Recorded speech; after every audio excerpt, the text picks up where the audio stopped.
म्हणजे काय हो? अर्थ खातं माहिती आहे का तुम्हाला? अर्थ खातं म्हणजे पैसा. अर्थ म्हणजे वित्त, पैसा, संपत्ती. मग भजन तर करतोय, भक्ती करतोय, माळा तर करतोय, पण डोक्यामध्ये चालू आहे की पैसा कसा जास्त मिळेल. तो श्रीकृष्णाशिवाय दुसरं कोणाला मानत नाही. त्याची निष्ठा आहे की श्रीकृष्णच भगवंत आहेत, त्याची भक्ती पण करतोय, काहीच तो बाकीचं करत नाही. पण मनामध्ये भगवंतांविषयी प्रेम जेवढं पाहिजे तेवढं नाही आहे. प्रेम कशावर आहे? पैशावर प्रेम आहे, माया. मग त्याच्या मनामध्ये सदैव संपत्तीचा, पैशाचा विचार. म्हणजे नवीन नवीन भक्तीमध्ये आलेले लोक आहेत, त्यांना पण सारखं मनामध्ये आसक्ती ही असतेच. माझा व्यवसाय कसा वाढेल, माझं घर कधी होईल.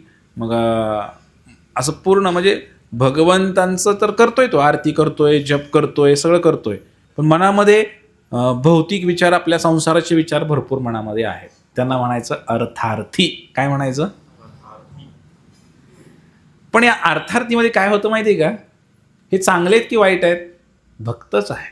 भगवंत म्हणतायत, पण हा 4 नंबरचा भक्त आहे. किती नंबरचा? 4 नंबरचा भक्त आहे. भक्तच आहे, श्रीकृष्णालाच मानतोय, भगवंताचीच पूजा करतोय, नामस्मरणही करतोय काही ठराविक, पण त्याच्या मनामध्ये संसाराची इच्छा आहे, अजून कमवायची इच्छा आहे. भगवंत म्हणले ठीक आहे, तो त्याला भक्तच म्हणा, कारण तो मला मानतोय, भलेही त्याच्या मनामध्ये संसाराची इच्छा आहे. आणि याचं उत्तम उदाहरण म्हणजे मंडळींनो आपल्याला भागवतामध्ये सापडतं. भक्त ध्रुव, 5 वर्षाचा मुलगा, उत्तानपाद राजा त्याच्या मांडीवर जाऊन बसले वडिलांच्या. तर सुनीती आणि सुरुची 2 पत्न्या होत्या त्यांना. मग जी सुरुची आहे तिलाही मुलगा होता एक, आणि हा ध्रुव बाळ गेला, सावत्र मुलगा. तो म्हटला मलाही बाबांच्या मांडीवर बसायचं आहे. ते म्हटले तू नावडता आहेस बाबांचा, त्यामुळे तुला बसता येणार नाही, तुला माझ्या पोटातनं जन्म घ्यावा लागेल. आणि म्हणून ते ढकलून दिलं त्याला खाली. आणि मग ध्रुव बाळ जे आहे त्यांना राग आला, लहान मुलांनाही राग येतो. आणि मग ते आले आणि आईला म्हटले मला माझ्या वडिलांपेक्षा मोठं राज्य पाहिजे म्हटले. म्हणजे भौतिक इच्छा झाली की नाही. आणि मग आई म्हटली वडिलांपेक्षा मोठं राज्य तुला कोण देणार बाळा? म्हटले तुला जर वडिलांपेक्षा मोठं राज्य पाहिजे असेल तर तू भगवंतांकडे माग म्हणे. म्हणजे भगवंत कुठं भेटतात? जा म्हणले जंगलामध्ये भेटतात. लहान मुलाला काय सांगणार, तपस्या करावी लागते म्हणे. यांना खरंच वाटलं आणि हे गेले जंगलामध्ये. जाताना नारद भेटले, नारायण नारायण. ध्रुव बाळाला नारद भेटले, म्हणले कुठं चाललाय बालका? ते म्हटले मला माझ्या वडिलांपेक्षा मोठं राज्य पाहिजे म्हटले, त्यामुळे भगवंताकडे चाललोय म्हटले. नारद म्हणले भगवंताकडे जायची काय गरज आहे म्हटले, चल म्हणले तुझ्या बाबाला मी समजून सांगतो म्हणले, आईला मी समजून सांगतो म्हणले, तुला त्या मांडीवर बसायला संधी देतो म्हणले. ते म्हणले आता नाही म्हटले, आता म्हणले मी करेन तर स्वतःच्याच कष्टाने आणि स्वतःच्या तपस्येनेच मी प्राप्त करेन म्हणे, मी आता कोणाच्या वशिल्यानं जाणार नाही म्हणले तिकडे. नारदाने त्याची बघितली शक्ती, त्याचा दृढ निश्चय, त्या लहान मुलाचा निश्चय. आणि नारद म्हणले ठीक आहे म्हणते. मग म्हणले त्याच्याबद्दल काय तुम्हाला भगवंत कुठे भेटतील आणि कसे भेटतील याच्याबद्दल तुम्हाला काय सांगता येतात तर सांगा, नाही तर निघा म्हणले इथनं. ध्रुव बाळाला असा निश्चय पाहिल्यानंतर एक प्रकारे नारदाने परीक्षा घेतली त्याची. त्यांना 12 अक्षराचा मंत्र दिला, 12 अक्षरी मंत्र दिला. ओम नमो भगवते वासुदेवाय, हा 12 अक्षराचा मंत्र ध्रुव बाळाला नारदाने दिला. आणि मग ध्रुव बाळ गेले आणि त्या ध्रुवाने मधुवनामध्ये, यमुनेच्या काठी वृंदावनामध्ये मधुवन आहे, तर मथुरापुरी, तिकडे जाऊन त्याने 6 महिन्यामध्ये भगवंतांना प्राप्त केलं. एवढी घनघोर तपस्या त्या लहान मुलाने केली. आणि मग त्या 6 महिन्यांनी प्राप्त केल्यानंतर पहिल्या महिन्यामध्ये त्यांनी अन्न वर्ज केलं, दुसऱ्या महिन्यामध्ये पाणी वर्ज केलं, तिसऱ्या महिन्यामध्ये पूर्ण झाडाची पानं खायचे, आणि मग तिसऱ्या चौथ्या महिन्यामध्ये असं करत करत पूर्ण हवा बंद केली घ्यायची, ऑक्सिजन घ्यायचा बंद केला. आणि 6व्या महिन्यामध्ये तर एका पायाच्या अंगठ्यावर उभं राहिले आणि पूर्ण श्वास रोखून धरला. जसा ध्रुव बाळाने श्वास रोखून धरला, पूर्ण ब्रह्मांडाचा श्वास रोखला गेला. सगळे देवी देवता घाबरले आणि भगवान विष्णूंकडे गेले. आणि भगवान विष्णू त्या ठिकाणी प्रकट झाले. दर्शन झालं, डोळे झाकले होते, हृदयामध्ये भगवंताचा परमात्म्या स्वरूपाचं चिंतन करत तोच परमात्मा ध्रुव बाळाच्या पुढे उभा राहिला. आणि जसे भगवंत पुढे उभा राहिले 6 महिन्यात भगवत प्राप्ती. आपल्या सत्संगाला किती दिवस झाले विजय प्रभू? 3.5 वर्षामध्ये माळा किती? 4च. 6 महिन्यामध्ये भगवत प्राप्ती. कधी पण भगवत प्राप्ती होऊ शकते.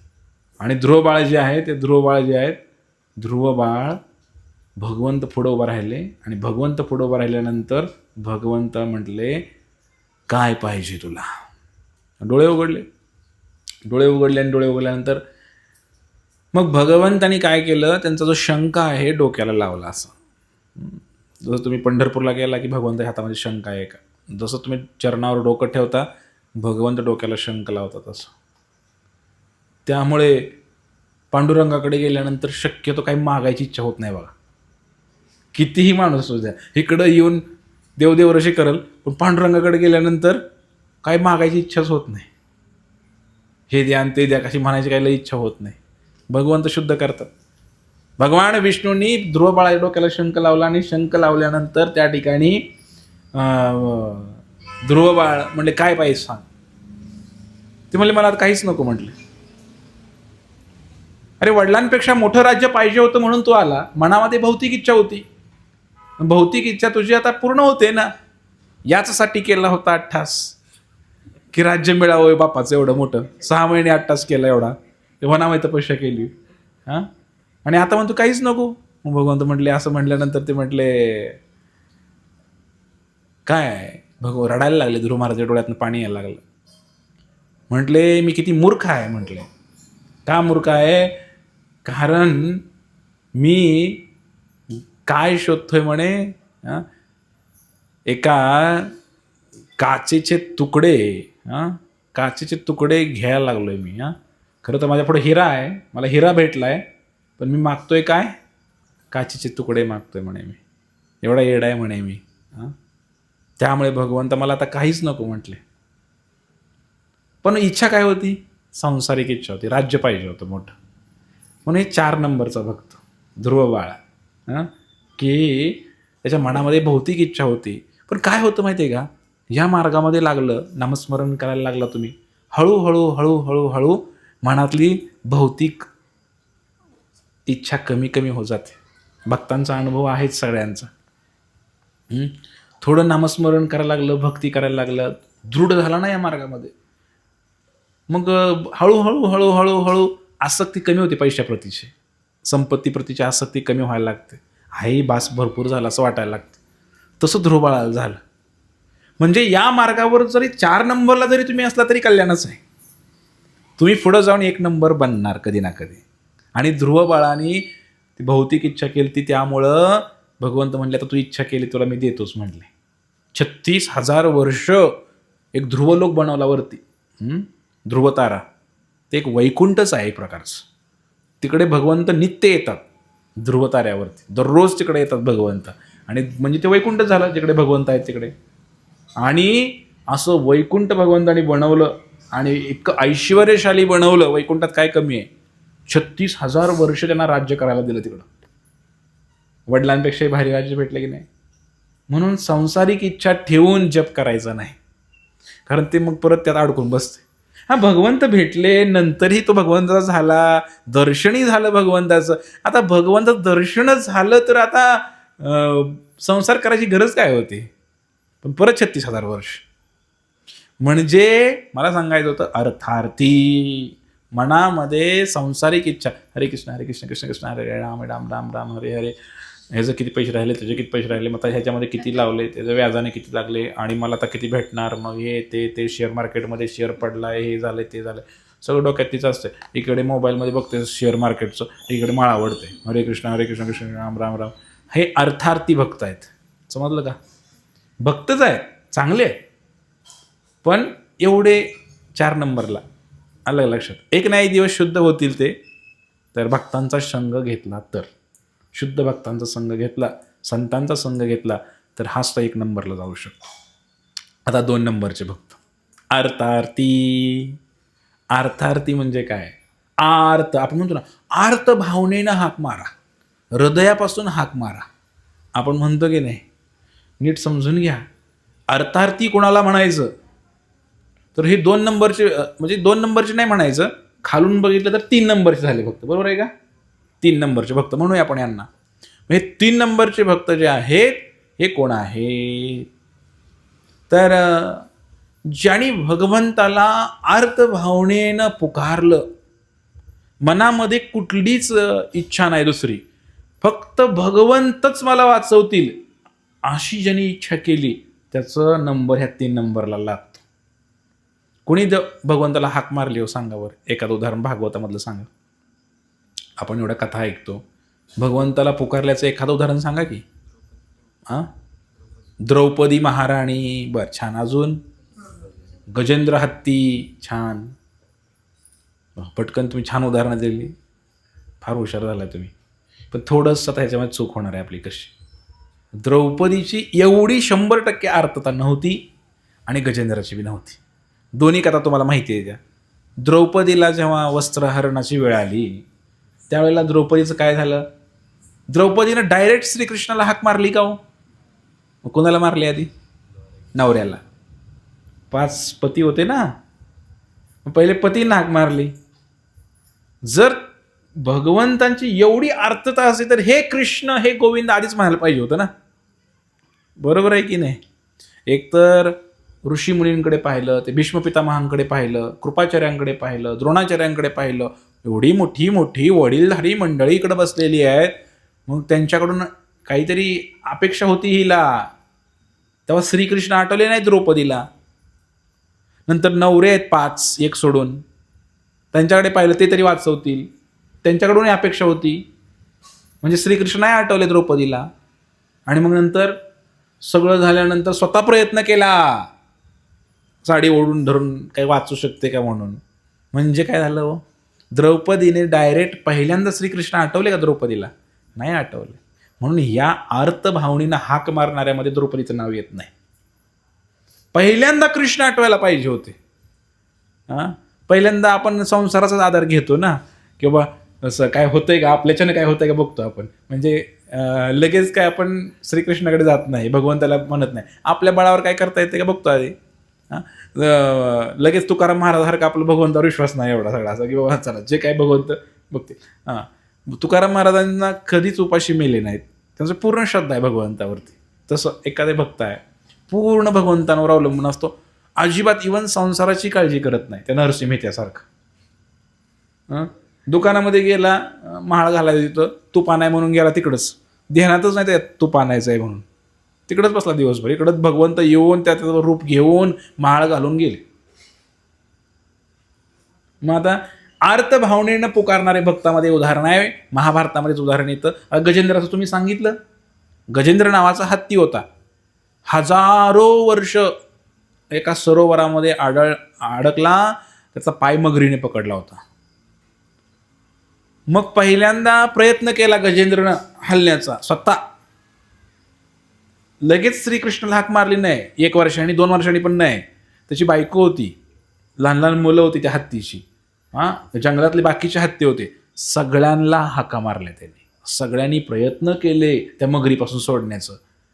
मग सगळे निघून गेले आता काय होत नाही म्हणून, आणि हजारो वर्ष तो पाण्यामध्ये त्या मगरीशी भांडत बसला.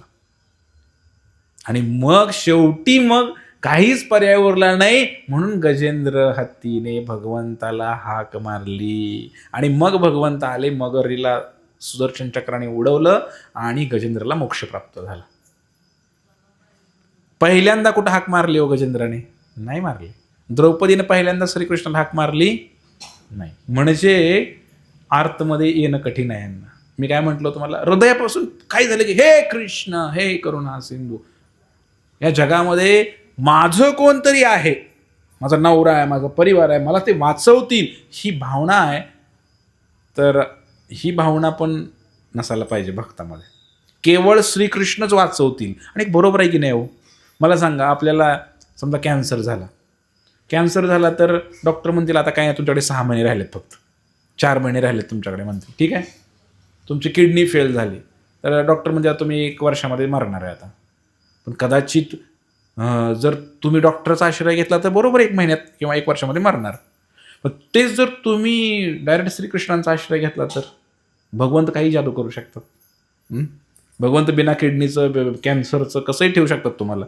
हजारो वर्ष तुम्हाला जगू शकतात, 100 काय भगवंताने ठरवलं तर. म्हणून संसाराचा आश्रय घेण्याच्या पूर्वी जर भगवंताचा आश्रय घेतला तर तो आर्तमध्ये येतो. महाभारतामध्ये एक उदाहरण सापडतं, उत्तरा. उत्तरा कोण होती? अर्जुनाची सून. अर्जुनाचा एक मुलगा अभिमन्यू मारला गेला. 16 वर्षाचा मुलगा होता, तरुण. तो चक्रव्यूहामध्ये अडकला आणि महाभारतामध्ये मारला गेला. नुसतंच लग्न झालं होतं, अजून मूल बाळ नव्हतं. बायको गरोदर होती त्याची. म्हणजे ही 5 पांडवापैकी जो अर्जुन आहे, अर्जुनाची सून, तिचं नाव काय? उत्तरा. तर नवरा मारला गेला आणि मग या पांडवांचा वंश संपवायचा या उद्देशाने ब्रह्मास्त्र सोडलं अश्वत्थामाने. काय सोडलं? ब्रह्मास्त्राचा नियम आहे की तो ब्रह्मास्त्र गेलं की ज्याच्या नावाने काढले त्याला भेदूनच येणार माघारी. तसं माघारी घेता येत नाही. आणि माघारी बोलवायची विद्या पण आहे. सोडायची विद्या वेगळी आहे, ते अस्त्र माघारी बोलवायची विद्या वेगळी आहे. या अश्वत्थामाला फक्त सोडायचंच माहित होतं, माघारी घ्यायचं माहितच नव्हतं. मग याने सोडलं, अश्वत्थामाने ब्रह्मास्त्र सोडलं. कुठं सोडलं? त्या उत्तरेच्या गर्भावर सोडलं. ती गरोदर होती, त्याच्या गर्भावरती सोडलं. आणि या गर्भावरती जेव्हा ते अस्त्र सोडलं, ब्रह्मास्त्र उत्तरेच्या, तर उत्तरेनं असं बघितलं नाही, अरे माझा सासरा अर्जुन धनुर्धर, त्यालाही इतकं ब्रह्मास्त्र त्याच्याकडे आहे, त्याच्याकडे एवढी शक्ती आहे. 5 पांडव आहेत, 5 सासरे आहेत, असं म्हणायला काही हरकत नाही. एवढे मोठे, आणि ते राजा झाले होते युधिष्ठिर महाराज तेव्हा. मग त्यांना हाक मारू शकली असती का नाही उत्तरा? पण उत्तरेनं कुणालाही हाक मारली नाही. डायरेक्ट उत्तरेनं भगवान श्रीकृष्णाला हाक मारली. हे कृष्ण, हे यदुनंदन, आपण प्रकट व्हा. आणि हे जे लोखंडाचा बाण माझ्याकडे येतोय, मला दिसतोय म्हणे, तो माझ्या गर्भाचा विनाश करणार आहे म्हणे, कृपया आपण या गर्भाचं रक्षण करा. अशी प्रार्थना भागवतामध्ये आहे. उत्तरा मातेनं प्रार्थना केली भगवान श्रीकृष्णांना. आणि मग काय झालं? तिच्या मनामध्ये येत किंचित सुद्धा आलं नाही की बाबा दुसरं कोणाला तर हाक मारावी. अयो बाबा असं काहीच तिनं काही म्हणली नाही. पहिला शब्द तिच्या तोंडात निघाला, हे कृष्ण, हे यदुनंदन, हे नंदनंदन, कृपया माझा गर्भ वाचवा. आपल्याला ठेच लागले, आपण काय म्हणतो? अगं आई ग. बरोबर आहे की नाही? म्हणतो की नाही? काय म्हणायला पाहिजे? हरे कृष्ण गौरांग पांडुरंग. नाही, हा अभ्यास, हा सराव मनुष्य जीवनामध्ये करायचा आहे, जाणीवपूर्वक करायचा आहे. जाणीवपूर्वक हा एक बदल आजपासून करू शकतो. काही झालं की हे कृष्ण पांडुरंग पांडुरंग, सवय तर लावूया वरच्या अंगाने, तरी हृदयापासून राहू द्या. कारण ते सूक्ष्म अभ्यास झालाय. ते सूक्ष्म अभ्यास झालाय आपल्या मनाला. आई बाप आणि बाकी अजून कोण कोण आठवतंय बऱ्याच जणांना काय काय. त्या उत्तरेने केवळ श्रीकृष्णांनाच पुकारलं. तिच्या मनामध्ये यत किंचितही कोणाला स्थान नव्हतं. तिला माहिती आहे कृष्णच वाचवू शकतात, दुसरं कोणी वाचवू शकत नाही. कारण सासूबाईने चूक केली ती ना, सुनेने सुधारली. द्रौपदीनं चूक केली होती. आधी कोणाला पुकारलं होतं? नवऱ्याला, बाकीच्या लोकांना. मग सुनबाईने चूक सुधारली, आता फक्त श्रीकृष्णालाच हाक. म्हणजे सासूबाईने जी गडबड केली आपण करायची नाही. आणि म्हणून ही जी 3 नंबर आहे याच्यामध्ये उत्तरेचं नाव येतं. अर्थभावनेनं हाक मारणारी उत्तरा. म्हणजे पण अपेक्षा आहेच की श्रीकृष्णाने वाचवावं. नीट लक्षात घ्या, अपेक्षा काय आहे? श्रीकृष्णाने वाचवावं मला, ह्या अपेक्षा, माझा गर्भ वाचवावा ह्या अपेक्षा आहेच की. म्हणून 100% प्रेम नाही. भलेही श्रीकृष्णाला पहिल्यांदा बोलवलं तरी सुद्धा विजयप्रभू प्रेम नाही. 100% प्रेम नाही. असं म्हणजे शुद्ध अवस्था नाही असं म्हणायचं आहे मला. 100% शुद्ध अवस्था काय आहे ते शेवटी सांगणार आहे. मग आता उत्तरं झाली, मग तिसरा प्रकार आता घेऊया आपण. पण ही असे तिसऱ्या प्रकारातले उत्तरं सुद्धा हळूहळू हळूहळू हे सुद्धा भक्त चांगलेच बरं का, हे सुद्धा एक दिवस शुद्ध होतील. मग तिसरं उदाहरण दिलं जिज्ञासूचं. अर्थो अर्थार्थी जिज्ञासू ज्ञानीच भरतवर्षभ. जिज्ञासू म्हणजे कोणा? आता जिज्ञासा म्हणजे काय असतं माहिती आहे का? की भगवंताला जाणण्याची जिज्ञासा. मनामध्ये भगवंताला तत्वानी जाणण्याची जिज्ञासा, ही भगवंत कसे आहेत, काय आहेत, नेमकी काय करतात, आत्मा परमात्मा, त्यांचा संबंध, वैकुंठ कुठे आहे, कसं आहे, मग त्याची भक्ती कशी करू शकतो, हे सगळं त्याच्या डोक्यामध्ये घुमत असते. आणि असे आपल्याकडे लोक आहेत. आता आपणही तोच प्रयत्न करतोय थोडा थोडा, बुद्धीद्वारे भगवंताला जाणण्याचा प्रयत्न करतो. भगवंत नेमके काय करतात, कुठे असतात, कसे असतात. भगवंतावरती श्रद्धा आहे, प्रेम आहे, पण जिज्ञासा भरपूर आहे. आणि हे 2 नंबरचे भक्त जिज्ञासू. आणि त्याच्यामध्ये नाव येतं उद्धवाचं. कोणाचं नाव येतं? उद्धव कोण आहे? भगवंताचा मित्र आहे, बालपणीचा मित्र आहे उद्धव. उद्धव मोही ब्रज विसरतो नाही. अंतकाळी सगळ्यात जवळ भगवंताचे उद्धव होते. द्वारकेमध्ये गेले होते भगवंत, आणि तिथून आपली लीला समाप्त केली भगवान श्रीकृष्णाने.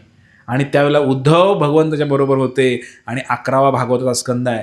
भगवंतानी एक गीतेचा उपदेश अर्जुनाला केला कुरुक्षेत्राच्या भूमीवर, आणि दुसरा गीतेचा उपदेश तिकडे केला समुद्राच्या तटाला भगवंताने. कुणाला? उद्धवाला. त्याचं नाव उद्धव गीता. काय नाव? श्रीमद भागवताचा 11वा स्कंद आहे, त्याच्यामध्ये हे येतं वर्णन. उद्धव गीता. अर्जुन गीता माहिती आहे, उद्धव गीता वेगळी. उद्धवाला गीता सांगितली भगवंतानी, एक वेगळंच तत्वज्ञान सांगितलं भगवंतानी. आणि कारण भगवंतानी का सांगितलं उद्धवाला? कारण उद्धव हा जिज्ञासू भक्त आहे, श्रीकृष्णांवर प्रेम आहे, पण तत्वानी जाणण्याचा प्रयत्न करतो, एकदम प्रेमाने नाही. आणि म्हणून उद्धवासारखा जवळचा कोणच नाही भगवंताच्या. उद्धव एवढा प्रेम करतो भगवंतांवरती की उद्धव काय करतो, स्वतः कपडे घालत नाही, श्रीकृष्णांचेच कपडे घालतो, श्रीकृष्णाचं उष्टच खातो, श्रीकृष्णाच्या इतका जवळ राहतो. मग तरी सुद्धा उद्धव किती नंबरला आहे? बोला. 2 नंबरला उद्धव आहे. आणि मग उद्धव महाराज जे आहेत जिज्ञासू भक्त, त्यांना जिज्ञासा आहे. आणि चौथं जे आहे, चौथा प्रकार म्हणजे तसं बघायला गेलं तर पहिला प्रकारावरती, पहिला प्रकार आहे ज्ञानी, ज्याला ज्ञान आहे. चौथ्या प्रकारामध्ये कोण येते बघूया, आता कोण सांगते तेही बघूया. फक्त त्या ज्ञानीमध्ये थोड्यासा अजून 2 प्रकार किंवा हळूहळू स्टेप्स आहेत. काही लोक आहेत ना, भगवंतांना एवढं प्रेम करतात, श्रीकृष्णाच्या अगदी जवळ आहेत, त्यांच्यावर इतकं प्रेम करतायत की त्यांची पत्नीच बनलेली आहेत. रुक्मिणी आहे, सत्यभामा आहे.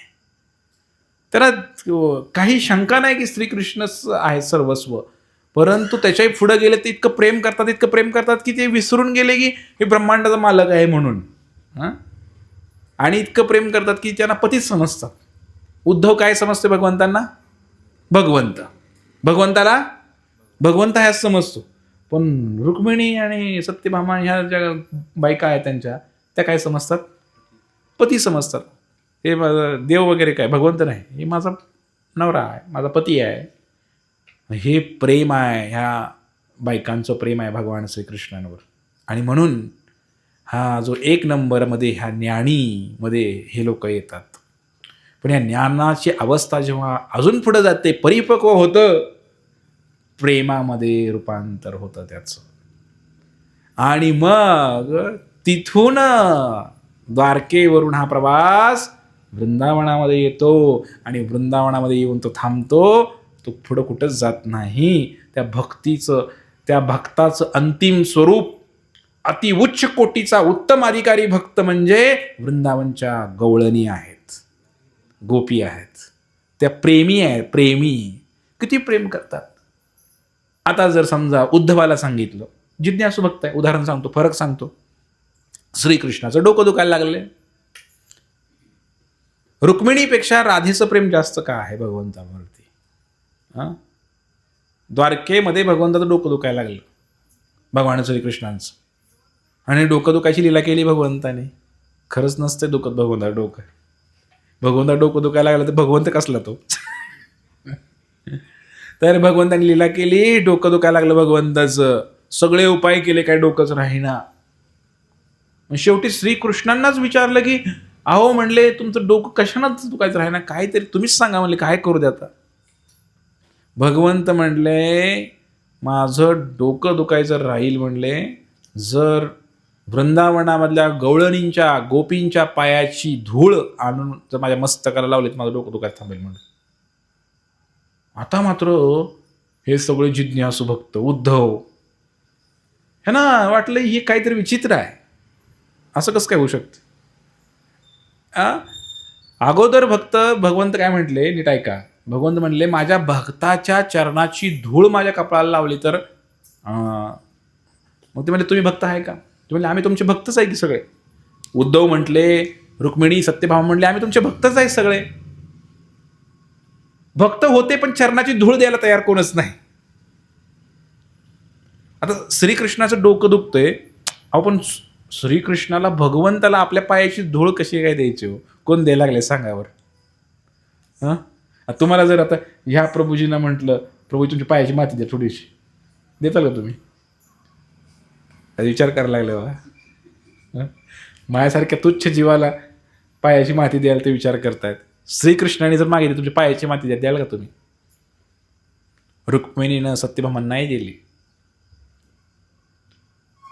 मग ते म्हणले जावा वृंदावनला, म्हणले वृंदावनला. मग ते वृंदावनला गेले. वृंदावनला म्हणले काय पाहिजे तुम्हाला. ते म्हणले असं असं झालंय, भगवान श्रीकृष्णाचं डोकं दुखतंय आणि डोकं दुखतंय तर त्यांनी म्हणले की आमच्या भक्ताच्या शुद्ध भक्ताच्या चरणाची माती पाहिजे म्हणे. ते म्हणले त्यात काय अवघड आहे म्हणले, लगेच घेऊन जावं म्हणले. जर श्रीकृष्णाचं डोकं दुखायचं थांबत असेल आम्ही चरणाची धूळ काय पण द्यायला तयार आहे म्हणले. इतकं प्रेम त्या गोपींचं आहे की ते श्रीकृष्ण भगवंत आहे हे विसरून गेल्या त्या प्रेमामध्ये. ते एकदम निस्वार्थ प्रेम करतात, कोणतीच अपेक्षा त्यांच्याकडून श्रीकृष्णाकडून नाही. आश्लिष्यवा पादर्ताम पिनष्टुमाम, तुम्ही मला लातानी मारा बुक्यानी मारा, मला तोडा, काय करायचं ते करा, शिव्या घाला, पण मी तुम्हाला सोडणार नाही. तुटो हे मस्तक फुटो हे शरीरांना, तुकाराम महाराज असं म्हटले. कीर्तन रंग सोडू नये, नाशिवंत देह झाला तरी भंग. म्हणजे हे सगळ्यात उच्च कोटीचे भक्त वृंदावनच्या गोपी गवळणी, येते का लक्षात तुमच्या. म्हणजे त्या ज्ञानीमध्ये सुद्धा शेवटची अंतिम अवस्था प्रेमी भक्त, आणि त्या सर्वांमध्ये उत्कृष्ट उत्तमाधिकारी भक्त कोण आहे, श्रीमती राधा राणी की जय. ही राधा जी आहे ही भगवंताची इतकी प्रेमी भक्त आहे की श्रीकृष्ण आणि राधेमध्ये काही फरकच नाही. असं सावली कधी साथ सोडत नाही असं म्हणतात, तसंच झालंय. राधा म्हणजेच कृष्ण आणि कृष्ण म्हणजेच राधा आहे. इतकं त्यांचं जुळतंय किंवा इतकं मिलन आहे की ते वेगळा विचारच नाही आहे काय. राधा म्हणजेच कृष्ण आणि कृष्ण म्हणजेच राधा. आणि म्हणून हे एक नंबरचे भक्त बनायचं. म्हणून म्हणले गोपी भरतुर पद कमल योर दास दासाणू दास. कारण आम्हाला गवळणींच्या पावलावर पाऊल टाकायचं आहे, आम्हाला त्या गोपींच्या पावलावर पाऊल टाकायचं आहे. मग आता तुम्ही ठीक आहे तुमच्या संसारामध्ये आता 4 प्रकार मी सांगितले तुम्हाला. 4 प्रकार विजय लक्षात आले का. पहिला सांगा, चौथा म्हणजे पहिला म्हणजे चौथा अर्थार्थी. अर्थार्थी म्हणजे तुम्ही भक्त आहे, भले दीक्षा घेतली, नामस्मरण करताय, गुरु केला, हे सगळं मान्य आहे, पण मनात अजून पैसा पाहिजे. पैसा मनात सारखं ते पैशाची ओढ लागलेली आहे. आणि ह्याचं भागल का त्याचं भागल का. आमचे हरिभक्त सुद्धा दीक्षा घेतलेले आहेत पण ती भागवायच्याच मागायला लागलीत सगळे. कसं भागल आणि त्यासाठी 4 पैसे कसे मिळतील, दिवस रात्र 8 तास चालूच आहे यांचा. भक्त आहेत पण 4 नंबरला आहेत. मग हे 4 नंबरवाले 3 नंबरला उडी मारू शकतात कधी. अशी माझीसारखी प्रवचनं ऐकली थोडी कडक की मग होऊ शकते थोडंसं काहीतरी, बाबा जाऊया 3 नंबरला जाऊया, जाऊ द्या काय भागतंय काय, एवढं काय रे प्रभूजी म्हणलेत ना भागतंय चला पुढे जाऊ. थोडंसं मनाचा निर्धार करून भक्तांचा संघ घेऊन भागवत वाचून थोडंसं वैराग्य जागृत करून पुढे जाऊ शकते. मग काय बनायचं, आर्त भक्त बनणार. आर्त म्हणजे उत्तरेसारखं. काही जरी झालं तर ते मनात पाहिजे, भगवंतावर भक्ती करताय, मनात काही भौतिक अपेक्षा नको आहेत भक्तांच्या. खरं सांगतो, कारण मी तुम्हाला बऱ्याच वेळा ओरडून सांगितलं की तुमच्या नशिबामध्ये असणारा 1 रुपया सुद्धा कुठला तिराहित व्यक्ती घेऊन जाऊ शकत नाही. 1 रुपया सुद्धा नेऊ शकत नाही. आणि तुमच्या नशिबातच नसेल तर 1 रुपया सुद्धा तुम्ही एक्स्ट्रा मिळणार नाही तुम्हाला. तेवढंच भेटणार आहे. करा कष्ट. नैवानष्ट. तर असं काही नाही की तुम्ही किती जेवढं आहे तेवढं होणारच आहे. आणि त्यामुळे मग श्रीकृष्णांच्या वर स्मरण करत असताना सकाळी नामस्मरणाला बसलंय, माळ हातामध्ये घेतलीये, हरे कृष्ण कृष्ण कृष्ण हरे हरे, हरे राम राम राम हरे. नामस्मरण चालू आहे भगवंतांचं, आणि मधूनच मनामध्ये लगेच जे काही विचार येत आहेत त्याला हटवायला पाहिजे. हट, चल हट, येऊ नको माझ्या मनामध्ये, असं त्या मनाला समजावून सांगावं लागेल. मन म्हणते हां, आता माताजी लोकांच्या डोक्यात चालू आहे, मग आता भाजी काय करायची, सगळी प्लॅनिंग त्याच्यामध्येच. जप करताना सकाळी मग आता हे काय करायचं, ते काय करायचं, चपात्या किती करायच्या, आता कुठं जायचं, प्रभूजी लोकांची प्लॅनिंग आहेत. गाडी काढायची, गाडी पुसायची आहे, डिझेल संपलं आहे ते भरायचं आहे, शेतकऱ्याची कामं सगळी डोक्यात आहे ती. आता इथनं उठलं की जायचं आहे, धारा काढायच्या आहेत, हे करायचं आहे, ते करायचं आहे. इव्हन असं म्हटलेलं आहे की साधकाने जर तुम्हाला शुद्ध कृष्णप्रेम पाहिजे असेल, भगवंतांचा शुद्ध जप करायचा आहे, इव्हन तुम्ही तुमच्या प्रचाराच्या जरी सेवा असल्या भक्तिमय, आज महिमला जायचं आहे, आज इकडे सत्संग आहे, हे सुद्धा डोक्यात नाही आणायला पाहिजे. मंदिर बांधायचं आहे, तर विजयप्रभू समजा तुम्ही जप करताय, तुमच्या डोक्यामध्ये येऊ शकतं की आता मंदिर बांधायचं आहे, पहिला मजला, दुसरा मजला, तिसरा मजला, कसा असेल तो, काय असेल तो, हाही विचार नको आहे जप करताना. जपामध्ये केवळ हरे कृष्ण त्या नावावर फोकस, आणि भगवंतांचं स्वरूप पुढं प्रकट व्हायला पाहिजे. हे भगवंत किती सुंदर आहेत, गोवर्धन पर्वत पुढे यायला पाहिजे, राधाकुंड श्यामकुंड यायला पाहिजे, वृंदावनामधले श्यामसुंदर दिसायला पाहिजेत, गोकुळ दिसायला पाहिजे, रमणरेती दिसायला पाहिजे, असं सगळ्या वृंदावनची परिक्रमा करायला पाहिजे, राधा शरद विहारी आठवायला पाहिजेत, पंढरीनाथ आठवायला पाहिजेत, चंद्रभागा आठवायला पाहिजे. असं स्मरण करत करत नामस्मरण करावं लागतं. इव्हन प्रचाराच्या सेवा सुद्धा आठवायला नाही पाहिजेत नामस्मरण करत असताना, की आम्हाला हे करायचं आहे आणि ते करायचं आहे. तर अशा प्रकारे आपण नामस्मरणाच्या अनेक अवस्था आहेत. नामस्मरण करत असताना केवळ पांडुरंगाचं स्मरण, त्यांच्या चरणावरती आपलं मन स्थिर व्हायला पाहिजे, आणि ते स्वरूपाचं दर्शन करायला पाहिजे. काय सुंदर स्वरूप आहे, तुळसी हार गळा कासे पितांबर, मकर कुंडले तळपती श्रवणी, कंठी कौस्तुभमणी विराजित. त्या मग कंठामध्ये कौस्तुभमणी आहे, कानामध्ये मकर कुंडल आहे. मग ते भगवंताच्या जिथं पाहिलं, ज्या भगवंताचं तुम्ही पाहिलं डोळ्याने स्वरूप, त्याचं चिंतन त्या नामस्मरण करत असताना भगवंताला आठवायला पाहिजे. हे नामस्मरणाचा विधी आहे. आलं का लक्षात तुमच्या? म्हणजे ते झालं शुद्ध नाम. पण नामस्मरणाची माळ ओढतोय आणि डोक्यामध्ये पैशाचं चालू आहे सगळं, तर हे झालं 4 नंबरचं नाव. चांगलं आहे, ते सुद्धा भगवंत स्वीकार करतील. ही अशुद्ध नामाची अवस्था भगवंत तेही स्वीकार करतील. कारण नाव कसं पण घ्या तुम्ही, उठिता बसिता दळिता कांडिता भांडिता हरी बोला, तुम्ही भगवंताचं नाव घ्या. भांडणं करत करत का होईना पण घ्या, पण भगवंताचं नाव घ्या. हा भगवंताचा दयाळूपणा आहे, मान्य आहे. भक्त म्हणून स्वीकार केलं तुम्हाला, ओके, नो प्रॉब्लेम. पण 1 नंबरचा भक्त बनायचा आहे का नाही तुम्हाला, तर मग हे डोक्यातनं काढा सगळं, फक्त भगवंताचं नावच घ्या. मग आता दुसरं जे अर्थार्थी झालं. आता अर्थमध्ये काय आहे हो? भगवंताला बोलवलं की नाही तुम्ही, हे कृष्ण वाचवा, माझ्या गर्भावरती हल्ला झालेला आहे, उत्तरेनं भगवंताला हाक मारली. म्हणजे काय झालं? थोडी अपेक्षा आहे की नाही? आहे की नाही? माझ्या गर्भाचं रक्षण करावं ही अपेक्षा आहे. म्हणून आपण जेव्हा ह्या मार्गामध्ये येतो तेव्हा असं म्हटलेलं आहे, ही सुद्धा अपेक्षा नको आहे. काहीच अपेक्षा नाही माझी भगवंतांकडनं. राखे कृष्ण मारे के, मारे कृष्ण राखे के. कृष्णाने जर ठरवलं तर मला मारू दे, कृष्णाने ठरवलं तर मला जगू दे, जे काय करायचं ते कृष्ण करतील, मला काही देणं घेणं नाही. मी फक्त हरे कृष्ण म्हणणार, मी फक्त भगवंताचं नाव घेणार. मला त्या मॅटरमध्ये मला पडायचं नाही की काय होईल आणि काय नाही. तो गर्भ गेला तर गेला, मुलगा जगला तर जगला, नाही तर मेला तर मेला, मला त्यामध्ये पडायचं नाही. म्हणजे ती आर्त अवस्थेच्या पुढची अवस्था आहे. म्हणजे आर्त म्हणजे हाक मारायची, पण कशासाठी? द्रौपदीनं हाक मारली, भगवंताला. भगवंताला हाक मारली आणि भगवंत आले सुद्धा, तो विषय वेगळा. त्याच्याही पुढे आपल्याला जायचं आहे. काय की ते आता ते नकोच, भगवंताला हाक सुद्धा मारायला नको. काय जशी तुझी इच्छा, जसं तुला ठेवायचं. साडी माझं वस्त्रहरण केलंस ना, तूच केलंस, मला माहित नाही. तुझी इच्छा होती ना व्हावं तर होऊ दे, मला काही फरक पडत नाही. ही विचार आहेत भक्ती मार्गामध्ये पुढं. म्हणून आपण ते तुकाराम महाराजांची अल्टिमेट अवस्था आहे बघा, शेवटची अवस्था काय, ह्याची दान दे का देवा तुझं विसरण. मला काहीच नको आहे भगवंता, मला काहीच नको आहे. तेवढं ते माझा मुलगा मेला तरी तुकाराम महाराजांनी प्रार्थना नाही केली भगवंताला मुलगा जिवंत कर म्हणून, जसं उत्तरेने प्रार्थना केली भगवंताला माझ्या गर्भावरती हल्ला झालाय म्हणून. श्रीवास ठाकूर नावाचे एक भक्त होऊन गेले मायापूरमध्ये. चैतन्य महाप्रभू साक्षात भगवान श्रीकृष्ण आहेत.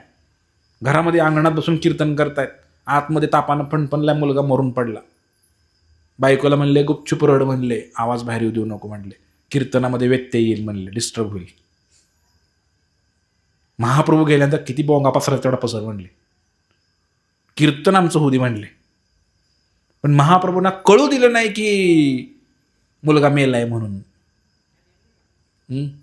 आपण देव इथं नसताना सुद्धा देवाच्या नावाने बोंबलतो. देवानं असं कसं काय केलं? तिथे साक्षात श्रीकृष्ण होते, मुलगा मेलाय तरी सुद्धा त्याने कळू दिलं नाही भगवंताला. विचार करा, काय कोटी उच्च कोटीचे भक्त असतील. आपण देव इतक्या लांब आहे, आपल्या स्वप्नात सुद्धा येत नाही तरी त्याला हाका मारतोय, देवा तू ये जिवंत कर या मुलाला. आणि त्यांचा एवढा अधिकार आहे, श्रीकृष्ण साक्षात प्रकट आहेत तिथे, तरी सुद्धा त्यांना सांगितलं नाही की माझा मुलगा मेलाय म्हणून. ही अति उच्च कोटीची भक्ती झाली. तिथपर्यंत पोहोचायचं आहे आपल्याला. आणि म्हणून उत्तरेपेक्षा सुद्धा पुढे जायचं आहे आपल्याला, की मागायचं काहीच नाही देवाला. आमचा मुलगा जिवंत कर किंवा मार, मारला तरी तो तुझाच आहे, जिवंत गेला तरी तो तुझाच मुलगा आहे, आम्हाला त्याचं काही देणं घेणं नाही. तुला कसं वाटतंय ना तसं तू कर श्रीकृष्ण. ही अंतिम अवस्था आहे भक्तीची. थोडी अवघड आहे पण अंतिम अवस्था. असे भक्त होऊन गेले. तुकाराम महाराजांनी उदाहरण, अशी संतांची चरित्र अभ्यास करावी लागतात आणि ते जीवनामध्ये उतरवावं लागतं एक एक एक एक मुद्दा. त्याच्यासाठी संत आले होते, समजलं का? म्हणून तुकाराम महाराजांनी कधीच ते काय, तुकाराम महाराजांनी एकदा शोक केला बघा. कधी शोक केला माहिती आहे का? तुकाराम महाराजांच्या आयुष्यात बायको मेली, पोरगं मेलं, पण कधी शोक नाही केला. दुकान बुडालं, बरेच काही गोष्टी झाल्या, कधीच दुःख नाही केलं. पण एकदा मात्र दुःख केलं तुकोबारायांनी. कधी माहिती आहे का? ज्यावेळेला गाथा बुडाली त्यावेळेला दुःख केलं. 13 दिवस उपवास केला तुकोबारायांनी इंद्रायणीच्या काठी, असं वर्णन आहे. का दुःख केलं? तुकाराम महाराजांना दुःख काय झालं होतं की मी लिहिलं होतं माझी वही पाण्यात गेल्या. आता माझ्या अभंग प्रसिद्ध झाले असते यूट्यूबला, गुगलला, मला काहीतरी पुरस्कार मिळाला असता पुढे जाऊन, काहीतरी असं काहीतरी त्यांना, म्हणजे एवढे लिहिल्याबद्दल बाबा काहीतरी कवी म्हणून सन्मान मिळाला असता, काहीतरी झालं असतं. ही अपेक्षा तुकोबारायांची नव्हती नक्कीच. तुकोबारायांची अपेक्षा काय होती की जी गाथा आहे ती मी लिहिलीच नाही. पहिली गोष्ट, साक्षात पांडुरंगाने ते लिहून घेतले. मला काय येते, मी मूर्ख, मला एवढ्या सुंदर कविता करता येतात का? पांडुरंगानेच लिहून घेतले माझ्याकडनं हे सगळं. आणि त्यामुळे हे पांडुरंगाची वाणी आहे. पांडुरंगाला मला काहीतरी सांगायचं होतं, या जगाला काहीतरी संदेश द्यायचा होता, तो माझ्या माध्यमातून लिहून घेतला. आणि भगवंताची वाणीच आता बुडाली म्हणून दुःख झालं. मी लिहिलं होतं म्हणून तुकोबारायांना काही दुःख झालं. लक्षात येत आहे का तुमच्या? म्हणून ज्या अशी भक्त आहेत, मी तुकोबारायांचं चरित्र पहा कसं आहे की भक्त असे आहेत की त्यांना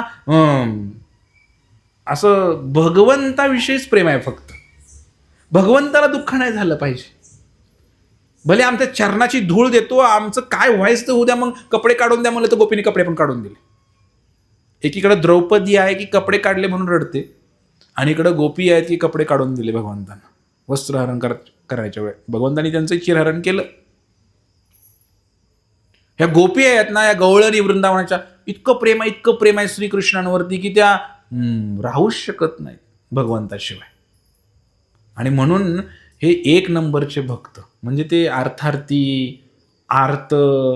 तुम्ही आर्त आहे चांगलं आहे, ठीक आहे, श्रीकृष्णालाच हाक मारताय ना संकट आल्यावर. दुसरं मसोबात हाक मारत नाही, दुसऱ्या देवाला तर हाक मारत नाही कोणाला, पांडुरंगालाच हाक मारताय ना. चांगलं आहे.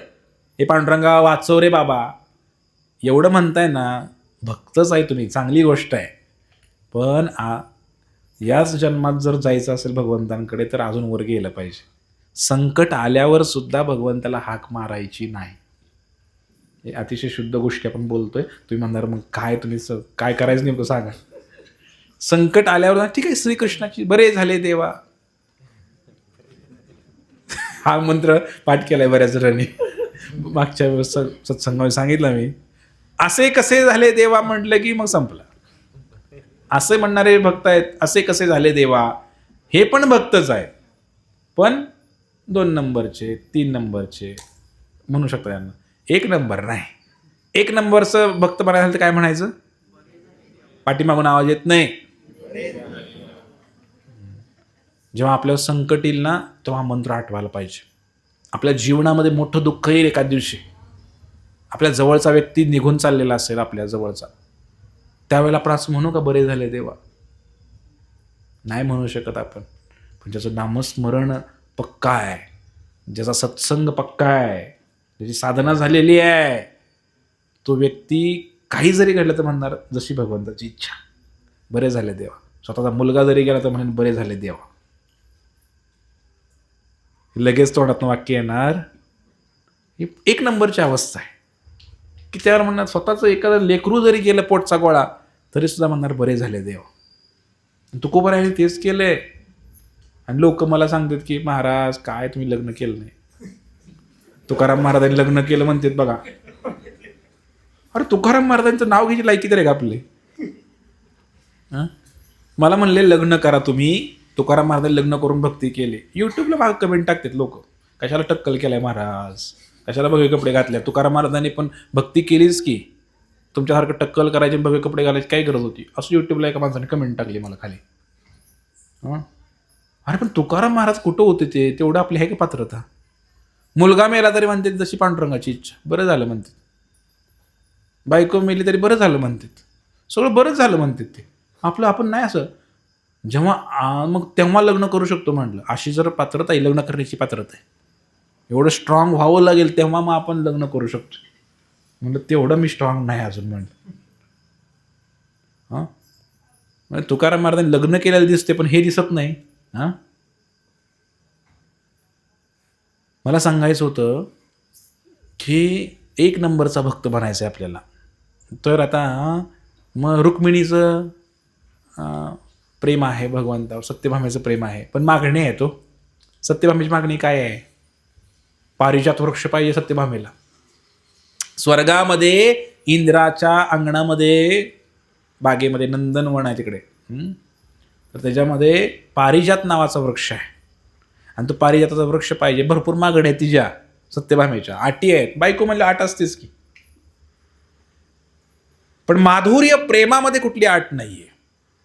पण वृंदावनच्या गवळणींची कोणतीच आट नाही. पायाची माती पण द्यायला तयार आहेत, काय वस्त्र मागितले वस्त्र पण द्यायला तयार आहेत. काय करायचं ते कर श्रीकृष्ण तो आमच्या बरोबर. वर्ण भांडतात फक्त. हा श्रीकृष्ण खट्याळ आहे आणि तो येतो आणि आमच्या घरी चोरी करतो, आमचे कपडे चोरले, आमचं हे चोरलं ते चोरलं, दही चोरलं, आमचे भांडे फोडले. वर्ण बोलतायत फक्त, पण आतून हृदयातनं आनंद झालेला आहे आणि वाटच बघत बसलेत. हा श्रीकृष्ण, हा श्याम सुंदर कधी एकदा आमच्या घरी येतो आणि लोणी चोरतो आणि त्याला चोरताना मी पाहते. तो आनंद मला घ्यायचा आहे. ह्याच्यामध्ये आनंद गोपीला होतोय, पण तेवढाच आनंद श्रीकृष्णाला होतोय. म्हणून 1 नंबरचा भक्त तो आहे जो भक्त स्वतः दुःख सहन करतो. स्वतःचं दही लोणी मी एवढ्या 8 तासाने काढलेलं जाऊ दे, पण श्रीकृष्णाला आनंद झाला पाहिजे.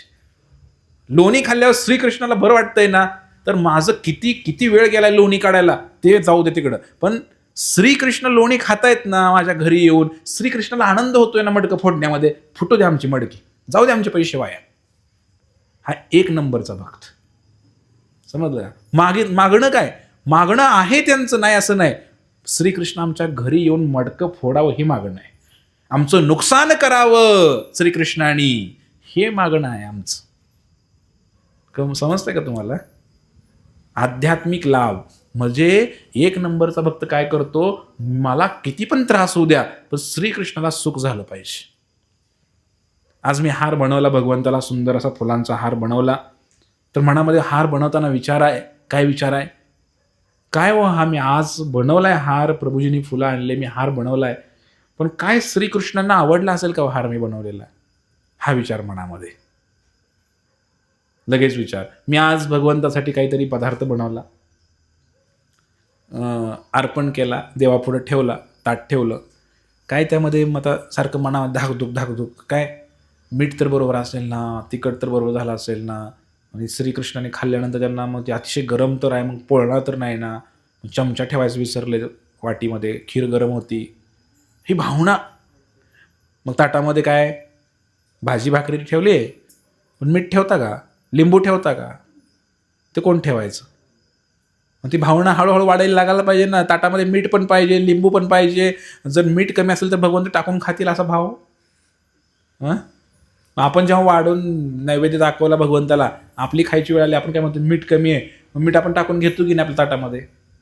भगवंताला जेव्हा दाखवतो त्या ताटामध्ये मीठ टाकू शकतो, थोडंसं साईडला मीठ ठेवू शकतो आपण.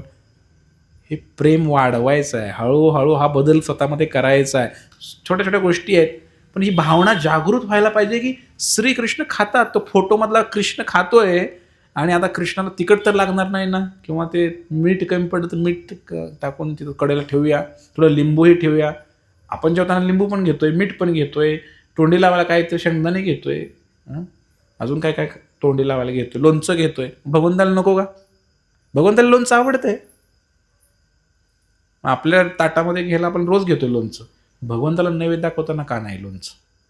तरी भावना वाढीला लावायला पाहिजे आपण, हळूहळू हळूहळू. नंबर 1चा भक्त बनायचा आहे की नाही, बनायचं आहे की नाही. मग बनायचं असेल तर हळूहळू आपल्याला हा व्यवहार करावा लागेल, सूक्ष्म. आमच्या भगवंताला सुख झालं पाहिजे. कधी कधी मग आता ह्या अर्थार्थी अर्थी जिज्ञासूमध्ये पण आणि प्रकार, काही जणांना भक्ती करतात पण दिखाव्यासाठी करतात. सुरुवातीला दिखावा चांगला आहे, येन केन प्रकारेण श्रीकृष्णाच्या मार्गामध्ये तुम्ही आला आणि काही पण करा चांगलंच आहे. दिखावा करा, मोठं बोला, खोटं बोला, सगळं चांगलंच आहे, कारण श्रीकृष्णाच्या भक्तीमध्ये तुम्ही आहे, मार्गावर आहे तुम्ही. आता घरी बसून दारू पिण्यापेक्षा ठीक आहे, आता वारीमध्ये दिंडीमध्ये बसून चहा पितोय, चांगलंच आहे. कसा तरी करून पंढरपूरला पोचतोय ना, 18 दिवस काहीतरी रामकृष्णारी कानावर पडतंय ना, भले चहा पिऊ द्या, एखाद्यानं तंबाखू जरी खाल्ली तर ठीक आहे, आता काय करायचं. दिंडीमध्ये चालतोय, खातोय, पण कमीत कमी बाबा मांसाहार तरी बंद झाला आता 18 दिवस, आणि पंढरपूरला तरी चाललाय, वारकऱ्याबरोबर चालतोय तरी ठीक आहे ना. या मार्गावर पाहिजे. रामकृष्ण हरी म्हणतोय, हातात माळ आहे, गळ्यात माळ आहे, ठीक आहे, चांगली गोष्ट आहे. काही असेल थोड्याफार चुका असतील, सुधारेल, आज ना उद्या सुधारेल. आणि भगवंत हेच म्हणतायत. पण भगवंत शेवटी काय म्हणले माहिती आहे का, तर भगवंत म्हणतायत की यापैकी जो शेवटचा आहे ज्ञानी, नित्य भक्तीमध्ये युक्त आहे, तो सर्वोत्तम आहे, कारण मी त्याला अत्यंत प्रिय आहे आणि तो मला अत्यंत प्रिय आहे. तो रात्रंदिवस माझाच विचार करतोय आणि मीही त्याचाच विचार करतोय. एकदा श्रीकृष्णांना विचारलं, तुम्ही कोणाचा विचार करताय. श्रीकृष्ण म्हणले, मी माझ्या भक्ताचा विचार करतोय. आणि भक्ताला विचारलं, तुम्ही कोणाचा विचार करताय. ते म्हणले, मी फक्त श्रीकृष्णाचा विचार करतोय. हे फार नातं मोठं आहे भगवंताचं आणि भक्ताचं.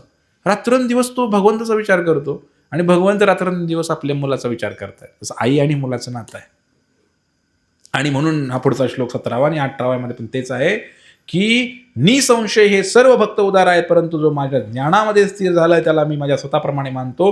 माझ्या दिव्य सेवेमध्ये युक्त झाल्यामुळे तो नक्कीच माझी सर्वोच्च आणि सर्वोत्तम लक्ष्याची प्राप्ती करतो. 100% तो भक्त जाणार आहे भगवंतांकडे. पण आता आपण जे संसारामध्ये करतोय, तर इच्छा, आता शेवटचा मुद्दा क्लिअर करतो आणि थांबवा पण या ठिकाणी. कामना, आपल्या मनामध्ये अनेक इच्छा आहेत, त्याचं काय करायचं. आता बघा, मनामध्ये काय काय इच्छा आहेत तुमच्या. एक तर 2 प्रकारच्या इच्छा आपल्या मनामध्ये राहतात. एक लौकिक इच्छा, संसाराच्या इच्छा, आणि दुसरं बोला अध्यात्माच्या इच्छा. आता बऱ्याच लोकांना वाटतं की आम्ही दोन्हीकडे प्रगती करावी. आमचा संसार बी इकडं वाढावा भरपूर, आणि इकडे आम्ही भक्तीमध्ये पण प्रगती करावी. दोन्ही इच्छा मनामध्ये आहे त्या, तर भगवंत दोन्ही पूर्ण करतायत.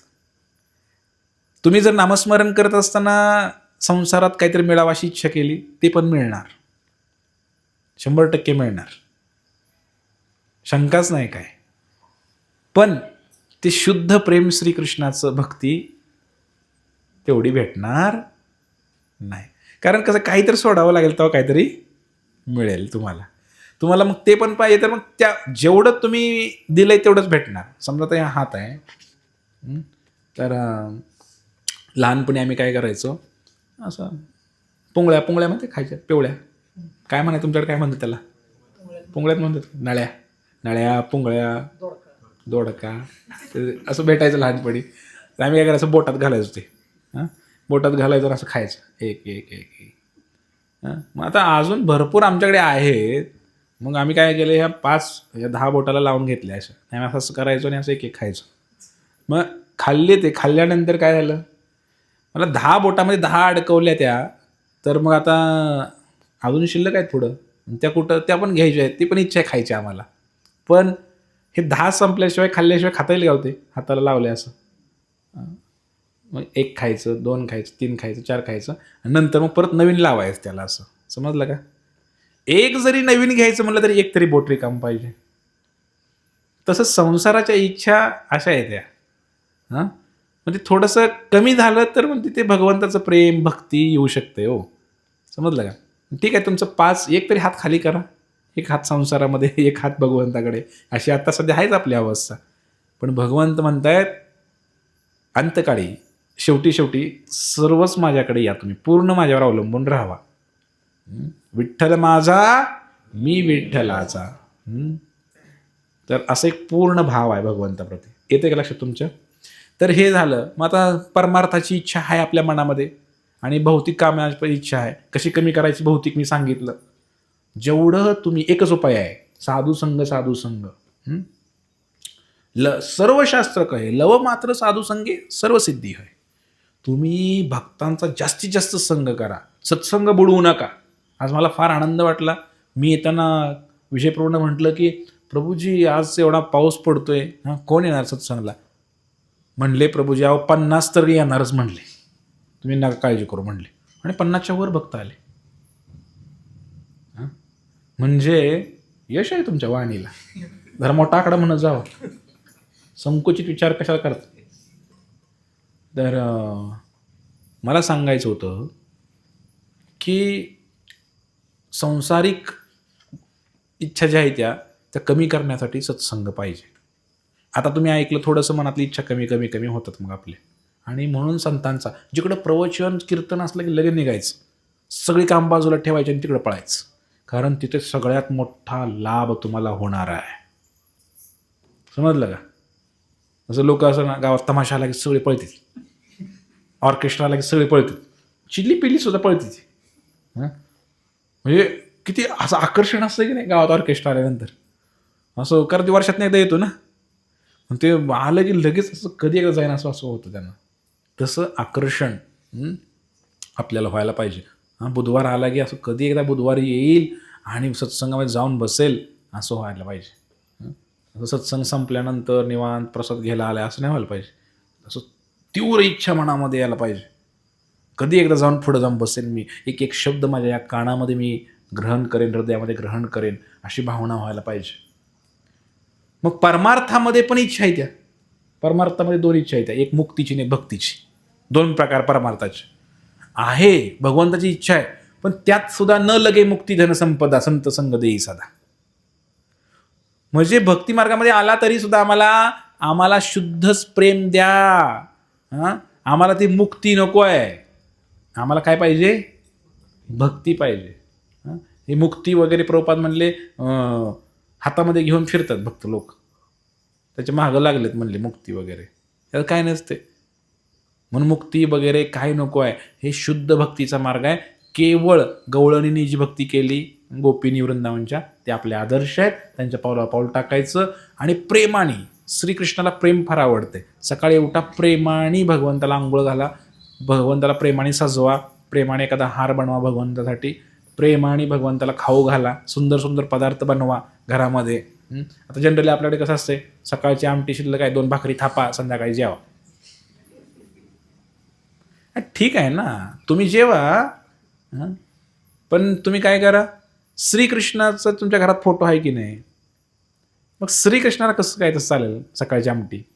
त्याच्यासाठी एक वेगळं बनवा. तुम्हाला नाही खायचं खाऊ नका, देवासाठी थोडंसं बनवा आणि त्यांना ताजं ताजं थोडंसं, भलेही 2 एखादी चपाती एखादी भाकरी आणि थोडी भाजी भगवंताला भाऊ दाखवा, पण ते दाखवाच 2 टाईम दाखवा. म्हणजे काय झालं, प्रेम हळूहळू आपण व्यक्त करायला लागलो भगवंताबरोबर. मग हे ज्ञानी आणि काय बरेच लोक आहेत, तर मग ह्यांना ह्या गोष्टी काय कळणार? या वृंदावनच्या गोपींचं प्रेम या निर्विशेषवाद्यांना ब्रह्मवाद्यांना काय कळणार? जे प्रकाशावर ध्यान करत ती तर लांबची गोष्ट आहे, त्यांचा काही विषय नाही इकडे. तर हे प्रेमाची चर्चा चालली आहे. भक्ती प्रेमाविन ज्ञान नको देवा. तर हे काय कामाचं नाही ज्ञान वगैरे. उद्धव जेव्हा आला ना, बृहस्पतींचा शिष्य आहे उद्धवाला एवढं ज्ञान आहे, भगवंतानी गीता सांगितलेली आहे. ते प्रेमपत्र घेऊन आल्या श्रीकृष्णांचं गोपींसाठी वृंदावनामध्ये.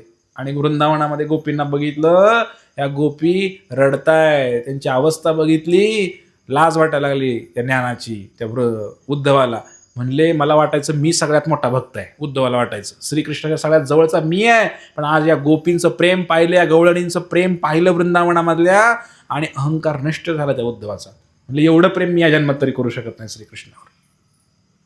मरणात बी जगनात बी त्या गोपी. कारण त्यांना वाटलं की आता 100 वर्ष झाले श्रीकृष्णाचा विरह झाला, 100 वर्ष झाले द्वारकेला गेला बिचारा. 100 वर्ष त्या गवळणींनी प्राण धरून ठेवलाय, म्हणजे खाल्लं पण नाही. आता मरायचीच वेळ झाली त्या गवळणींची, गोपींची. मरा तरी एकदा, पण मरणात झालेत. कारण त्यांना अजूनही आशा आहे, मी आत्ता मेले आणि उद्या जर श्रीकृष्ण आलेच तर श्रीकृष्णाला किती वाईट वाटेल की माझे गवळणी, माझे मैत्रिणी, माझे हे सगळे गेले म्हणून. मग श्रीकृष्णाच्या मनाला थोडं तरी दुःख होईल, आणि त्या दुःखाचं कारण आम्ही बनू इच्छित नाही. हे प्रेम. प्रेम म्हणजे काय असतं? प्रेमामध्ये तो व्यक्ती स्वसुख वांछा, स्वतःला किती सुख होईल हे कधीच बघत नाही, त्याला प्रेम म्हणतात. प्रेमामध्ये तर पुढच्या व्यक्तीचं कसं सुख होईल, पुढच्याला कसं प्रेम होईल. असं तर आपल्याकडे संसारामध्ये आपण म्हणतो की सगळ्यात शुद्ध प्रेम आईचं मुलावरच आहे. मला तरी खरे वाटत नाही. आजकाल तर नाही तो विषय सोडा, पण एक आईनं जेव्हा मुलाला जन्म दिला, ते प्रेम शुद्धच आहेत सुरुवातीला, पण हळूहळू आईची अपेक्षा वाढत जाते. काय अपेक्षा वाढत जाते? तसा मुलगा मोठा होतो. ह्या मुलाने मला म्हातारपणी सांभाळलं पाहिजे, ही प्रत्येक आई वडिलाची इच्छा आहे की नाही? मला सांगा तुम्ही, आहे की नाही इच्छा? आम्हाला म्हातारपणाची आमची काठी बनावं, आम्हाला काहीतरी आधार द्यावा. भलेही आई वडिलाला पेन्शन आहे, स्वतःची जमीन आहे, सगळं नावावर आहे, सगळं मान्य आहे, पण म्हातारपणी उठता बसता येत नाही ना, दवाखान्यात कोण घेऊन जाणार आम्हाला? इच्छा आहे आई वडिलांची मुलांकडनं. मग याला प्रेम कसं म्हणता येईल? मी तर नाही म्हणू शकत याला प्रेम. हा व्यवहार झाला, हा व्यवसाय झाला, बिझनेस झाला. प्रेमाची व्याख्या वेगळी आहे. किंवा कधी कधी लोक म्हणतात की आम्हाला भाऊभाऊकीवरती प्रेम करतात, म्हणतात मेल्यानंतर खांदा द्यायला लागतात. मुलावर मुलीवर प्रेम करतात, माड्यावर रडायला पूर लागते. आणि मुलावर प्रेम करतात की म्हातारपणाची काठी बनेल मुलगा म्हणून. मित्रांवर प्रेम करतात, मित्राला पार्टी देतात, दुखवत नाहीत का? तर मित्र कधी ना कधी कामाला पडतील म्हणून. प्रेमाची हे प्रेम नाही, हा स्वार्थ आहे. प्रेमाची व्याख्या वेगळी आहे. प्रेमामध्ये ज्याच्यावर प्रेम करतो त्या व्यक्तीच्या सुखाची इच्छा आम्ही करतो, बाकी काही इच्छा करत नाही आम्ही. यांनी काढले एक फोटो, 2-3 काढले. तर काय सांगतो मी, प्रेमाची व्याख्या सांगायला लागलो. समजा की जरा एवढा मोठा गंभीर विषय चालू झालाय. प्रेम जे आहे, प्रेमामध्ये व्यक्ती पुढचा व्यक्तीच्या सुखाची इच्छा करतो, त्याला प्रेम म्हणतात. मग आजकाल मुलं म्हणतात ना, माझं हिच्यावर प्रेम आहे, त्यावर प्रेम आहे. हे शक्यच नाही. इथं काही जरी केलं तरी ह्या जगामध्ये हा प्रेम शब्द लागू होत नाही. पहिली गोष्ट मी तुम्हाला सांगतो, भले आई वडील आणि मुलगा जरी असला तरी सुद्धा हे फार अवघड आहे. कारण तो अपेक्षा आहे ना, जिथं अपेक्षा आली तर प्रेम असू शकत नाही. मग भक्ती मार्गामध्ये पण हा सिद्धांत लागू होतो. भक्ती मार्गामध्ये जर श्रीकृष्णांकडनं तुम्हाला काहीतरी पाहिजे, तुमच्या काहीतरी मागण्या आहेत, या निवेदन आहेत तुमची काहीतरी भगवंतांकडं, आम्हाला हे आमचं होऊ द्या, ते आमचं होऊ द्या, याचा अर्थ श्रीकृष्णावर आपलं प्रेम नाहीये. समजलं का तुम्हाला? प्रेमामध्ये केवळ पुढच्या व्यक्तीला सुख झालं पाहिजे हाच विषय राहिला. तुम्ही आता एखादा मुलगा मुलीवर प्रेम करत असेल, तर तो इच्छा करतोय की ती सुंदर असेल. आजकाल तर अनेक अपेक्षा वाढलेत लोकांच्या. पोरगं 10वी फेल आहे पण पोरगी इंजिनियर पाहिजे, कारण पोरीच्या जीवावर बसून याला खायला मिळतं. अपेक्षा आहे की नाही सांगा बरं? प्रत्येकाचा स्वार्थ आहे, अपेक्षा आहे. आणि याला प्रेम हे नाव कसं काय देऊ शकतो? प्रेम हे नाव देऊ शकत नाही. वासना आहे, इच्छा आहेत, अपेक्षा आहे त्याच्यामध्ये. स्वतःचं कसं चांगलं होईल, मला ती शोभेल की नाही व्यक्ती, माझ्या स्टेटसला शोभेल की नाही, हा विचार आपण करतोय प्रेमामध्ये आणि म्हणतोय मी त्याला प्रेम नाव दिले. त्या व्यक्तीला कसं माझ्यामुळे आनंद होईल, माझं काही का होईना इकडं, मी माझं नाव सुद्धा पुढे येऊ देणार नाही कसलंच. एक संत होऊन गेले, महान संत होऊन गेले वृंदावनामध्ये. तर गोपाळ भट्ट गोस्वामी, त्यांनी इतके सुंदर सुंदर ग्रंथ लिहिले, एवढे काय श्लोक लिहिले, अभंग लिहिले, पण त्यांनी सांगितलं की माझं नाव कुठं आलं नाही पाहिजे. आज रूप गोस्वामी, सनातन गोस्वामी, आमच्या गौडी परंपरेमध्ये अनेक नाव आहे संतांची. त्यांनी हे लिहिलं, त्यांनी हा ग्रंथ लिहिला, त्यांनी ते ग्रंथ लिहिला, पण त्यांचं गोपाळ भट्ट गोस्वामींचं कुठं नावच येत नाही. ते म्हणले मला ते नावच नको, त्या नावानेच गडबड केली सगळे, नावच नाही म्हणले टाकायचं. कुठं शेवटच्या पायरीवर सुद्धा माझं नाव नको. ठीक आहे, एवढा मोठा किल्ला बांधला पण शेवटच्या पायरीवर तरी ते एका दगड माझ्या नावाचं बसवूया, हे सुद्धा कोणाची इच्छा नाही आम्हाला पाहिजे. ती सुद्धा इच्छा आमची नाही. नावच नको आम्हाला. कारण अंतरात्म्याला माहिती आहे, त्या परमात्म्याला, भगवंताला माहिती आहे सगळं, श्रीकृष्णाला ना. म्हणून दिखाव्याची भक्ती नको आहे, प्रेमाची भक्ती पाहिजे आपल्याला. ह्या प्रेमाचा, आणि प्रेम सुद्धा करायला शिकायचं आहे. प्रेम करताना काय करायचं, तर शेवटचा मुद्दा सांगतो आणि थांबतो. या जगामध्ये जेव्हा तुम्ही प्रेम करता माणसांवर, आता मी या प्रभूजीवर थोडेसे जवळचे आहेत म्हणून प्रेम करतोय, तर प्रेम करताना भौतिक इच्छा ठेवून करू नका प्रेम. नेहमी विचार करा, यांना कसं बरं वाटेल, यांच्या मनाला वाईट तर वाटणार नाही ना माझ्या वागण्यामुळं, माझ्या बोलण्यामुळं. हेही प्रेमच आहे. खरा तो एकची धर्म, जगाला प्रेम अर्पावे. कशासाठी म्हणलं, काय म्हणलं ते मला म्हणायचं नाही, काय बाकी कोणी म्हणलं तो विषय वेगळा. पण दुसऱ्या व्यक्तीला जर प्रेम म्हणताय तुम्ही, तर सुखी करायचं. मी स्वतः किती पण दुःखी होऊ द्या, पण दुसऱ्याला मनाला ठेच पोचली नाही पाहिजे. शारीरिक, मानसिक कोणत्याही प्रकारची इजा त्याला झाली नाही पाहिजे, याला प्रेम म्हटलेलं आहे. आणि स्वतःला किती त्रास झाला तर कळू द्यायचं नाही तिकडे त्याला. कधी कधी आपण सेवा करतो, मदत करतो, सगळं करतो आणि परत म्हणतो तसा वेळ नव्हताच मला, वेळात वेळ काढून आलो. हे कशाला सांगायचं? आता तुम्ही आलाय, ठीक आहे, आता एवढा पाऊस पडतोय, गाडी घेऊन आलाय, भिजत आलाय तिथं प्रभूजींना न्यायला, ठीक आहे, पण हे म्हणू नका की मागणं परत प्रभूजी वेळ नव्हता बरं का, पण वेळात वेळ काढून आलोय. म्हणजे सांगायची काही गरज आहे का? ते दिसतंय तुम्ही वेळात वेळ काढून आलाय, ते सांगायची गरज येते का लक्षात तुमच्या? प्रेम कशाला म्हणायचं हे हळूहळू हळूहळू शिकायचं आपल्याला. हे प्रॅक्टिकल आहे, बोलण्यामधून, वागण्यामधून हे प्रॅक्टिकल शिकायचं आहे आपल्याला, की व्यक्त करायचं प्रेम करायचं, पण नाव कुठं लावायचं. काय काय भक्त आपल्याकडे आहेतच. आता असं वाटायला लागलं की आता प्रवचन सुरू झाले. एक भक्त म्हणलं की भांडण सुरू झालं. पंढरपूरमध्ये आम्ही होतो, मंदिरामध्ये भांडण सुरू झालं. भांडण सुरू झालं आषाढीमध्ये एवढी गर्दी तर त्या, मग ते म्हणले भांडण काय, तर ते माणूस एक भक्त माझ्या अंगावरती झाला, कारण मी तिथं बसलो होतो. म्हणले प्रभूजी, म्हणले तुम्हाला समजत नाही का, म्हणले चला म्हणले रूमवरती. मला घेऊन गेले. ते त्या रूमवर असं बाहेर बोर्ड लावला होता ना, यांच्या स्मरणार्थ यांनी ही खोली दान केली. बाबा म्हणले वाचा वाचा वाचा, म्हणले ह्या खोलीवर नाव कोणाचं आहे, म्हटले तुमचंच नाव आहे म्हटलं याच्यावरती.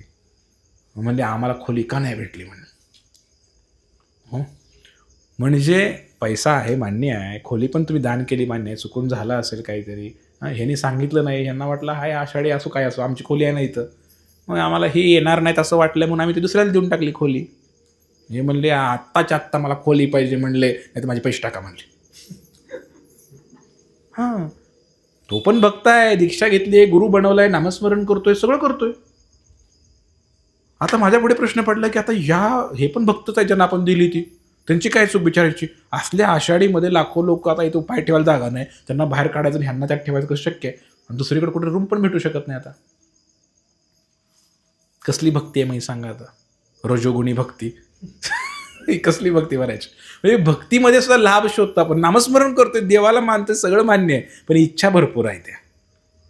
एका माणसाने आमचे प्रभू सांगत होते, एक मारुतीचं मंदिर आहे ते गावामध्ये बांधायला घेतलं. मग सगळे लोक एकत्र आले आणि मंदिर बांधलं. मग त्याच्यामध्ये ते एक प्रभूजी पुढे होते आमचे. मग त्यांना म्हटले मंदिर बांधून झालं, मग मंदिरामध्ये काहीतरी आता झाला असेल, वाद झाला असेल, नंतर काहीतरी भांडण झालं त्या सगळ्या भक्तांचं. जे लोक एकत्र येऊन मंदिर बांधलं त्यांचं भांडण झालं. आणि भांडण झाल्यानंतर एक व्यक्ती उठला, तोही भक्तच आहे, होते बी गळ्यात माळ आहे, नामस्मरण करतोय, तो पण भक्तच होता. तो काय म्हणला, प्रभूजी म्हणला मी पण ह्यात घातलेत म्हणलं पैसे, माझ्या नावाच्या सळया त्या सलापात घातलेत म्हणलं, तेवढ्या बाहेर काढून द्या मला.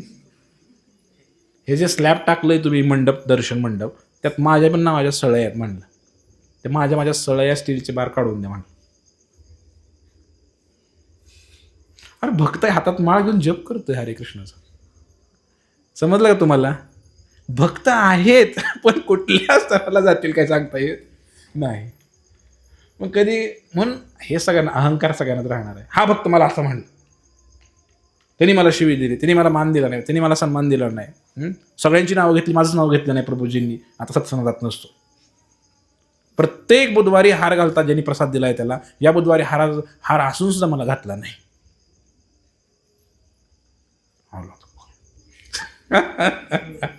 येते का लक्षात तुमच्या? अपेक्षा नाही पाहिजे. ठीक आहे ना, जशी भगवंताची इच्छा. माझी काहीच अपेक्षा नाही, मला हे फक्त देत राहायचंय, देत राहायचंय, देत राहायचंय, देत राहायचंय, मला घ्यायचं काहीच नाहीये. ही प्रेमाची व्याख्या आहे आणि हे हळूहळू सुरू करायचं आपल्याला. आता जरी कोणी काय म्हटलं तर भगवंताची इच्छा म्हणायचं, सोडून द्यायचं. ठीक आहे ना, भगवंताची इच्छा होती, मी त्याला मागच्या जन्मात काहीतरी म्हटलं असेल, त्याने मला आता म्हटलं, विषय संपला. हा एक फॉर्म्युला आपल्याकडे आहेच की, आहे की नाही? हा, हे उत्तर आपल्याकडे आहेच की तयार. मागच्या जन्मामध्ये मी त्याला काहीतरी केलं असेल, त्याने मला आता काहीतरी डवचलं, विषय संपला. प्रॅक्टिकल जीवन जगायचं भक्तांनी आणि प्रेमाकडे वळायचं. हरे कृष्ण हरे कृष्ण कृष्ण कृष्ण हरे हरे. एक उदाहरण राहिलं द्यायचं अजून, विसरुणी म्हणून हे उदाहरण. अर्थार्थी ज्ञानी जिज्ञासूचं. वडिलांनी आंब्याचे दिवस संपले म्हणा, पण आंब्याचे दिवस होते, वडिलांनी बाजारातून आंबे आणले पिशवी भरून. त्यांना 4 मुलं होती, अंगणात खेळत होती 4 मुलं. 4 मुलं अंगणामध्ये खेळत होती, आंबे आलेले बघितले. आता तुम्ही उत्तर सांगणार मला. आंबे आलेले बघितले आणि एक मुलगा जो आहे तो पळत पळत गेला आणि त्या पिशवीतला आंबा उचलला. नीट लक्ष द्या, प्रश्न आहे. दुसरा मुलगा आला, तो हातपाय आपटून रडायला लागला, मला आंबा, मला आंबा, मला आंबा. तिसरा मुलगा, त्याने लांबनच फक्त आंबा बघितला, अंग बसला. आणि चौथा मुलगा जो आहे त्यानं बघितलं सुद्धा नाही, तो खेळण्यामध्येच मग्न आहे. बोला, पहिला मुलगा आंबा पटकन जाऊन घेतला, दुसरा पाय आपटून घेतले, रडायला लागला, तिसरा मुलगा नुसतं लांबनं पाहिला, चौथा मुलगा बघितलं पण नाही, तो खेळण्यामध्ये मग्नच आहे. आता हे जोडायचं, जोडायला हवा. पहिला मुलगा आहे जो आंबा घेतला लगेच दिसल्या संगत, तो कुठल्या कॅटेगरीमध्ये येतो सांगा? अर्थार्थी, जिज्ञासू का ज्ञानी? सांगा, पटकन सांगा. अर्थ का आर्त? अर्थार्थी वेगळं, अर्थ वेगळं. कळलं का नाही तुम्हाला? अर्थ नाही, आर्त. मग अर्थ मध्ये येतोय का अर्थार्थी मध्ये येतोय सांगा? अर्थार्थी का अर्थ? अर्थ. आणि जो रडतोय तो कशात येतोय मग? जो मुलगा आंबा पटकन पळवून घेतोय पिशवीतला तो अर्थार्थी झाला. त्याला पैसा कमवण्याची इच्छा, त्याला सारखं पाहिजे. आणि आर्त म्हणजे रडणे, हाक मारणे, हातपाय आपटून मला आंबा पाहिजे, म्हणजे देवा मला हे पाहिजे, देवा मला ते पाहिजे सारखं. समजलं का? आर्त. आणि तिसरा जो आहे नुसता लांब आंबा बघतोय पिशवीत, बाबाने आंबे आणलेत, जिज्ञासू.